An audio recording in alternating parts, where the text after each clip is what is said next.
Hi, Stephen at Double Glazing Parts and Spares. Today's top tip is going to be about window hinges.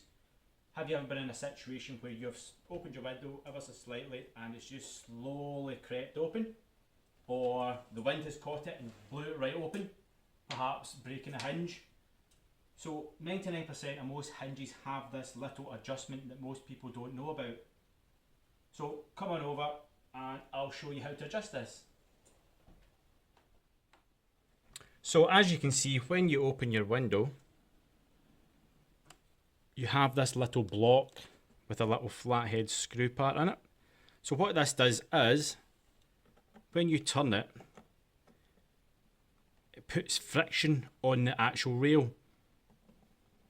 So you have one on the bottom and one on the top.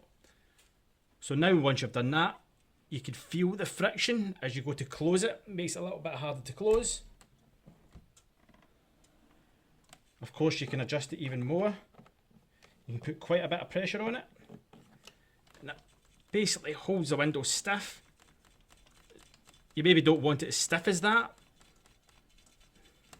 but by slightly adjusting this little adjuster, you can slacken the friction.